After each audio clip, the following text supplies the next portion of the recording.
Hey friends, welcome once again to your channel dream shot.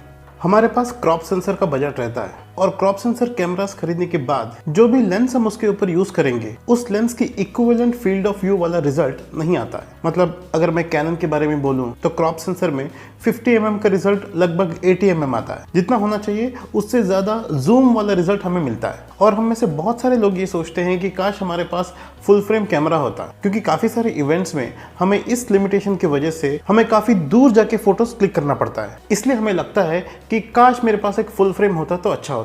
एक crop sensor camera होने के बावजूद approximately उसमें फुल फ्रेम का रिजल्ट कैसे लेके आए, आज उसी के बारे में बात करते हैं। सबसे पहले हम जानने की कोशिश करते हैं difference between adapter and boosters. उसके लिए हम एक हाइपोथेटिकल सिचुएशन के बारे में सोचते हैं और इन कॉन्सेप्ट्स की अंडरस्टैंडिंग के लिए हम इसको बहुत स्ट्रेट फॉरवर्ड और सिंपल तरीके से देखते हैं। इनका रिस्ट्रिक्शंस, कंपैटिबिलिटी, कॉम्प्लेक्सिटी के बारे में ज़्यादा नहीं सोचेंगे। हम ये जानने की कोशिश करेंगे सिंपल टर्म्स में एडाप्टर और बूस्टर होता क्या है। मेरे पास एक क्रॉप सेंसर DSLR है और उसके साथ मेरे पास कुछ लेंसेज भी है। कुछ दिन बाद मुझे लगा कि DSLR से मिररलेस पे शिफ्ट हो जाता हूँ और जब मैं मिररलेस बॉडी लेके आया, मेरे पास ऑलरेडी जो DSLR के लेंसेज थे वो इसके साथ कंपैटिबल नहीं थे। आखिर DSLR का लेंसेज जो है मिररलेस बॉडी के साथ क्यों कंपैटिबल नहीं होता है? मिररलेस बॉडी में सेंसर और मिरर दोनों होता है। इसका मतलब ये है कि सेंसर के बाद मिरर के लिए ही थोड़ा सा जगह चाहिए होगा, उसके ऊपर हम लोग लेंस फिट कर देते हैं और लेंस कुछ इस तरीके से फिट हो जाता है कि जो भी लाइट रेस आता है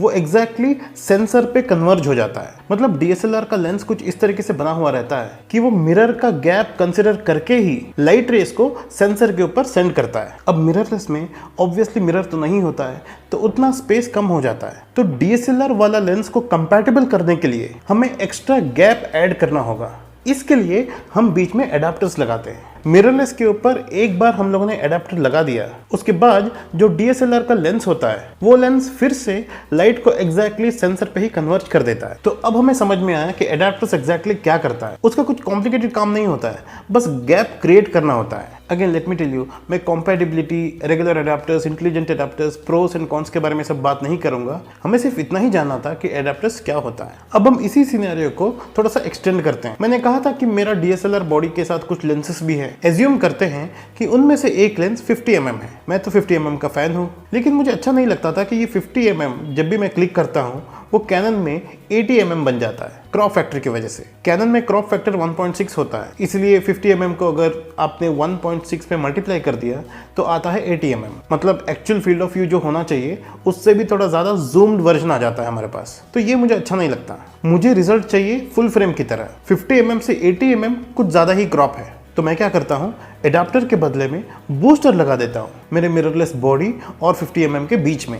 जब आप फोटो क्लिक करोगे आपका रिजल्ट लगभग वैसे ही आएगा जैसे आप एक फुल फ्रेम कैमरा में क्लिक करते हैं। अब आप सोचेंगे कि एक क्रॉप सेंसर एक फुल फ्रेम कैसे बन गया। Let's see how it works. इस बार हम इमेजिन करेंगे कि हमारे कैमरा में फुल फ्रेम और क्रॉप सेंसर दोनों लगाया हुआ है। सोचो हम लोगों ने एडाप्टर डाला होता, लेंस से जो भी रेस आ रहा है वो वैसे की वैसे सेंसर के ऊपर गिरता। मतलब अगर फुल फ्रेम सेंसर है तो पूरा इमेज मिलेगा और अगर क्रॉप सेंसर है तो 1.6 क्रॉप फैक्टर होगा। लेकिन यहाँ पे बूस्टर क्या करता है, जो भी रेस आ रहा है उन सारे रेस को कन्वर्ज करके क्रॉप सेंसर के ऊपर डाल देता है। एडाप्टर के अंदर कुछ नहीं होता, वो सिर्फ डिस्टेंस इंक्रीज करने के लिए है। लेकिन बूस्टर के अंदर स्पेसिफिक ग्लास होता है जो रेस को कन्वर्ज कर देता है। तो अप्रोक्सीमेटली जो इमेज फुल फ्रेम सेंसर के ऊपर गिरता वही इमेज अब क्रॉप सेंसर के ऊपर है। फुल फ्रेम और क्रॉप सेंसर के बीच में क्या डिफरेंस है कि फुल फ्रेम में जो क्रॉप सेंसर में जो क्रॉप फैक्टर होता है वो नहीं होता है। तो अभी जो हमें रिजल्ट आया है वो भी लगभग फुल फ्रेम वाला ही रिजल्ट आया है। तो बूस्टर्स एक टाइप का मैजिकल इक्विपमेंट्स है जो क्रॉप सेंसर में क्रॉप फैक्टर ही हटा देता है। इतना ही नहीं,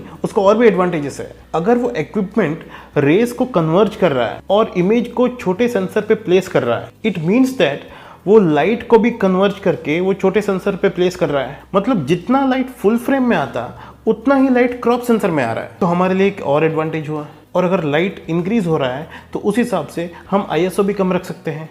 तो एक तरीके से हम लोगों का इमेज क्वालिटी भी इंप्रूव हो रहा है। इन दो एडवांटेज के साथ और एक मेजर एडवांटेज है, वो अपर्चर वैल्यू को भी डिक्रीज कर देता है। देखो बूस्टर का वैल्यू अलग अलग होता है। सोचो अगर आपका बूस्टर का वैल्यू है 0.6 और अगर आपके पास है 50 mm 1.8, तो 1.8 aperture into 0.6 resulting 1 aperture approximately अब आप ये सोचेंगे कि एपर्चर का वैल्यू कैसे डिक्रीज हो गया। मैं उसको एक अलग तरीके से समझाता हूँ। आपने टेली कन्वर्टर्स के बारे में सुना होगा। वाइल्ड लाइफ फोटोग्राफी में जब हम टेली कन्वर्टर्स डालते हैं बड़े बड़े लेंसेज के साथ, तो उसमें हमें एक्स्ट्रा जूम मिलता है और उस एक्स्ट्रा जूम के साथ हमारा एपर्चर का वैल्यू भी इंक्रीज हो जाता है। ये जो बूस्टर्स होते हैं वो टेली कन्वर्टर्स के उल्टा काम करते हैं। लेंस के हिसाब से जितना जूम होना चाहिए था वो उसके ऊपर जूम आउट कर देता है। तो टेली कन्वर्टर्स जूम इन करके अगर वो एपर्चर का वैल्यू इंक्रीज करता है तो बूस्टर्स जूम आउट करके एपर्चर का वैल्यू डिक्रीज करता है। हमारा फील्ड ऑफ व्यू बढ़ा है, लाइट ज्यादा हुआ है और एपर्चर का वैल्यू कम हुआ है। इतना ज्यादा एडवांटेजेस होने के बावजूद हम लोग काफी सारे फोटोग्राफर्स को ये यूज करते हुए नहीं देखते हैं। एक्चुअली जब ये बूस्टर्स बने थे तो ज्यादातर मैनुअल फोकस करने वाले वीडियोग्राफर्स यूज करते थे, क्योंकि इसका ऑटो फोकस का प्रॉब्लम था, विनियटिंग आता था, बहुत सारे इश्यूज हुआ करता था। और आज की डेट में बूस्टर्स और एडेप्टर्स दोनों काफी हद तक इंप्रूव हो चुका है। प्रीमियम बूस्टर्स जो ऑब्वियसली बहुत महंगे होते हैं, क्लोज टू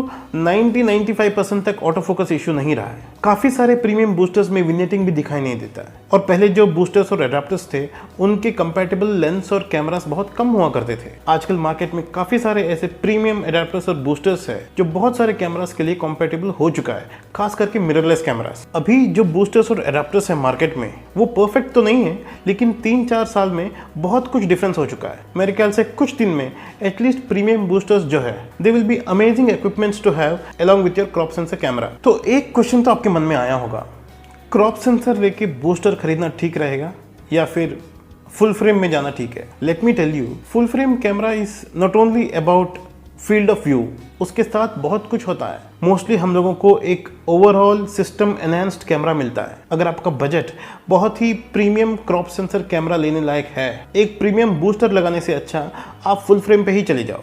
लेकिन आपके पास अगर लो बजट कैमरास है और आपको फुल फ्रेम कैमरास बहुत दूर लगता है, then I think booster is a good option, क्योंकि सिर्फ प्रीमियम बूस्टर्स अच्छे होते हैं और वो डेफिनेटली महंगे आएंगे। तो आपको बूस्टर खरीदने से पहले आपके पास कौन सा लेंस है, कौन सा कैमरा है, कंपैटिबिलिटी क्या है, ये सब कुछ गूगल में अच्छे से देख के, रिव्यू पढ़ के, उसके बाद एक बूस्टर को खरीदने के बारे में आपको सोचना चाहिए। Thank you so much for watching this video.